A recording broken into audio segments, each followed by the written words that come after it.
जय हिंद दोस्तों।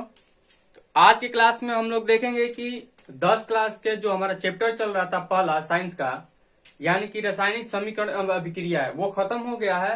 अब क्या स्टार्ट हुआ है, तो अम्ल, भस्म तथा लवण, जो कि आपका सेकंड चैप्टर है साइंस में। अगर यही आप अपने जैसे भारतीय भवन वगैरह जो भी प्रकाशन अलग अलग होते हैं, तो ये केमिस्ट्री का चैप्टर भी ये दूसरा ही लेसन हो जाएगा। तो उसमें सबसे पहले दिया है कि अम्ल, भस्म तथा लवण, तो इसी को हम लोग पहले क्लियर करेंगे और उसके बाद किसी टॉपिक को देखेंगे। तो पहला हमारा है अम्ल। अम्ल हम किसे कहेंगे, पहले डिफिनेशन को देख लेते हैं, उसके बाद इस पे चर्चा करेंगे। वह पदार्थ है अम्ल, वह पदार्थ है जिसका जलीय विलयन, क्या, तो जलीय विलयन स्वाद में खट्टा होता है। क्या होता है, स्वाद में खट्टा होता है तथा धातु से अभिक्रिया कर हाइड्रोजन गैस देता है। ये अम्ल की परिभाषा हो गया। लेकिन आप भी जानते हैं कि ये अम्ल का परिभाषा है, लेकिन हम कह सकते हैं ये तो गुण है। ये जो है स्वाद में खट्टा होता है और धातु से अभिक्रिया कर हाइड्रोजन गैस देता है, ये क्या है, इसका गुण है अम्ल का। फिर भी हम लोग इसको डिफिनेशन के रूप में देखते चले आ रहे हैं, क्योंकि सदियों से चला आ रहा है, हर बुकों में आपको यही देखने के लिए मिलता है। तो यहाँ तक इतना आप याद कर लीजिए, लेकिन हम इससे आगे चल के आपको कई सारे वैज्ञानिक इसको अलग अलग अपने हिसाब से डिफाइन किए हैं, तो उस हिसाब से भी हम लोग इस अम्ल को देखेंगे नेक्स्ट क्लास में। फिलहाल इतना देखते हैं। चलिए, तो इतना तो हो गया, लेकिन एक बात और, लेकिन इस स्वाद में खट्टा होता है ये तो चखने से पता चलेगा, ऐसे तो पता चलेगा नहीं। चलिए, इससे पहले भस्म को भी जान लेते हैं, उसके बाद देखेंगे सबको साथ में। भस्म कह रहा है कि वह पदार्थ है जिसका जलीय विलयन, भस्म वो पदार्थ है जिसका जलीय विलयन स्वाद में कड़वा होता है।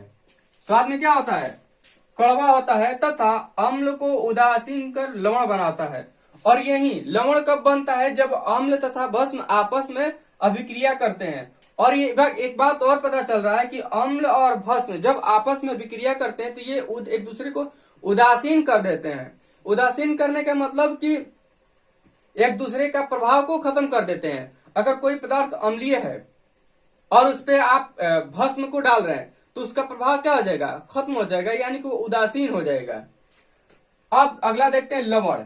वह यौगिक है जो किसी अम्ल के, वह यौगिक है जो किसी अम्ल के एक या अधिक हाइड्रोजन परमाणु को किसी क्षारक यानी कि भस्म के एक या अधिक धनायन से प्रतिस्थापित करने पर बनता है। वही जब आप अभिक्रिया करिएगा तो वो प्रतिस्थापित हो जाता है धनायन, जिस वजह से हमारा क्या बनता है, लवण बनता है और साथ में जल भी बनता है। तो यहाँ पे जो क्या करता है कि अम्ल भस्म की जो क्षमता होती है, यानी कि उसकी प्रभाव होती है, उसको क्या कर देता है, खत्म कर देता है। लेकिन हम कभी किसी को अम्ल या भस्म या लवण जानेंगे कैसे कि ये अम्ल है, भस्म है या क्या है।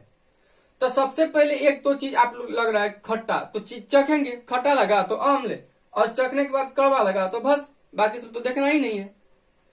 तो एक बात और कि हर चीज को आप चख नहीं सकते, क्योंकि आपको पता नहीं है कि वो अम्ल है, भस्म है या क्या है। उसके खट्टा और कड़वा के चक्कर में चख रहे हैं आप, और कहीं वो जहरीले पदार्थ निकल गया, या किसी पौधे को आप चख रहे हैं वो जहरीला निकल गया, तो फिर आपका क्या होगा। लेकिन हमें अम्ल और भस्म की जानकारी भी लेनी है, तो हम कैसे जानेंगे। तो इसके जानने के लिए एक सूचक आते हैं। सूचक आने का मतलब जैसे कि हमारा एक आता है लिटमस पत्र,